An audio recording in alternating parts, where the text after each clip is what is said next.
What's up, guys? Spin Firearms here, and people always ask me, do you have revolvers? Do you have any revolver content? Can you do some reviews on revolvers? Because people still like these things. Regardless of stuff like the X Macro, Glock 43X, Springfield Armory Hellcat, things with amazing capacity for its size ratio, people still like revolvers. And why is that? We're going to get into that. And before we get started, hit the like button, drop a comment down below, and subscribe. And yes, this is my only revolver. And yes, I know there is a little rust, and we're going to talk about all of that. This right here I picked up this summer, I believe, right? So about 7 months ago, 8 months ago, whatever it's been now. And it was used at Bass Pro Shop. And it was for such a great deal, I couldn't turn it down. I knew I needed a pocket revolver. I knew I needed something that's right up my alley. Because if you know me, I carry an XDS in 45 with 6+1, or even the 5+1 setup. I carry a 357 SIG Shield, 7+1. So capacity isn't the biggest issue to me. Mainly what it is my training. How do I shoot it? How does it conceal? And is it comfortable and reliable? Now, a lot of people like revolvers simply because that's what they grew up on. That's what they've had. That's what's been around forever. Other people, they like them because they're great pocket pistols. They're great carry options because of their reliability. And they also offer a lot of power, especially depending on which one you get. Now, I didn't really go there to buy a revolver. I kid you not. I didn't go there to buy a revolver.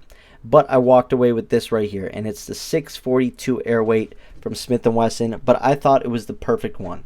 One, because it's so small, but also because it has the hammerless design, right? There is a hammer in there, but it is internal. It's an internal hammer. It can't get caught on anything, and on top of that, it only allows for a double action trigger pull, no single action trigger pull in this handgun. Now, as you can see, the firearm is cleared and safety checked prior to the video, and we can continue. Now, my experience with the revolver has been overall good, but at the same time, it's not something I carry very often. Occasionally, I will throw it in the pocket, and the way I carry it is in a Vetter pocket locker holster. This is how I carry it. Very nice. It has this awesome little curved claw to catch on your pocket, and then it has this push-off tab, right? So between those two things, you should have no issues of getting it out of your pocket. Now, the reason why I liked this handgun at first was I was going to use it as my work carry compared to a semi-auto or something else that I had. 5 rounds of 38 Special plus P with the right ammo is a solid setup. And I like the fact that there was no hammer on it, no safety needed, no trigger safety, nothing. It's just a good, solid, long, heavy trigger pull, which we're going to do right now. This is the trigger pull, right? It is very heavy, ready? But so clean and crisp, right? When you're shooting this thing, notice how it doesn't move at all. But what you do have to do is get that whole entire trigger out. And you hear that? Ready? There's like that double reset. So sometimes I end up short stroking this revolver, and a round won't go off, and it gets sort of weird. But at the same time, I've actually learned to really shoot this thing well and get good at it. Obviously, you don't have nice sights or anything like that. That's what you're given. And they're already milled into, or they're already a part of the handgun. You cannot change those. You can maybe add some paint to them and so on. But in self-defense encounters, you are point and shooting. 99% of the time, it's point and shoot. You're very few times will you use your sights and actually sit there like you're at the range. A lot of people go to the range and they think that's really good training because, yeah, shooting fundamentals are huge, but you don't realize when it's chaos, you're not fully extended and just aiming down range, lining up sights. You're literally just going to be, pointing and shooting in majority of the cases, especially with the revolver being a pocket pistol, something you carry in your pocket that's extremely safe. The reason why I liked it for pocket carry is because of that trigger pull, and in a nice Kydex holster, there is zero potential for a negligent or accidental discharge. It just can't happen. It's physically impossible, and I really liked that. The thing is, it gets real wide. Notice that? It is a really wide handgun. So for pocket carry in sweatpants or gym shorts, that's fine. But when I'm wearing my Carhartts, it really sticks out and can be a little uncomfortable while carrying at work. Another thing I noticed is I carried it for like 2 days in the summer, and I already had some rust in that nut. I cleaned it off, and the rust is back already. Not the biggest deal in the world. Could potentially do damage to the area around it if it continues, but I will clean that up after that video. And I store this thing in a humidifier, an area with a humidifier, right? A built-in humidifier. So it's sort of, I don't know. It's not a big deal. It's just a crappy nut. I'm sure I need to get a different one. But overall, I do like revolvers, and I do see myself getting some more. But more revolvers based off woods carry and stuff like that. I don't see myself carrying a revolver that often, just because I'm sort of stuck in my ways like a lot of people. But this thing does, like I said, go in my pocket pretty often. Now, a lot of people talk down on my Glock 26 because they say you can only get 2 fingers on it. Well, that's how it is with this revolver.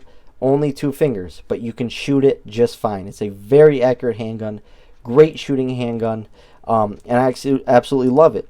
I just find more use out of my semi-automatic striker-fired handguns. I just find more use for it. I really do. But I love revolvers, and I like the way they look. I like the time and effort spent on them, and I do plan on getting a nice Ruger and 357 mag or something like that here in the future. I definitely plan on it. But for $300, this is an awesome pocket pistol. You know, awesome. Go on a walk, just run into the grocery store real quick. Simple chores, simple things you're doing.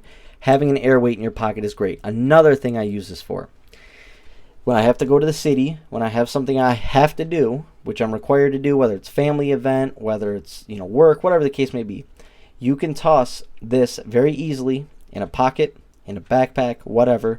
Never have to worry about anything getting to this trigger, and it can be an awesome backup. I even have an ankle holster for it that I have carried, and I would just put it on my ankle as a backup, and that's in certain areas that I'm going to. I don't double carry every single day, but there are a lot of places that do make me nervous, and you hear stories and you hear close calls and so on, and it just makes you want to just have another something on you.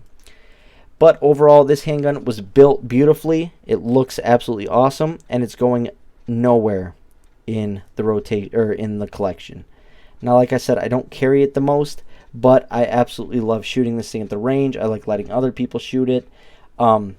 I'm just faster with my other options. I'm not as fast with this, not as fast on target, not as fast shooting, but I know the power can be devastating with the right rounds and so on. But like I said, I do want to go further, get more revolvers, more stuff that's practical to me.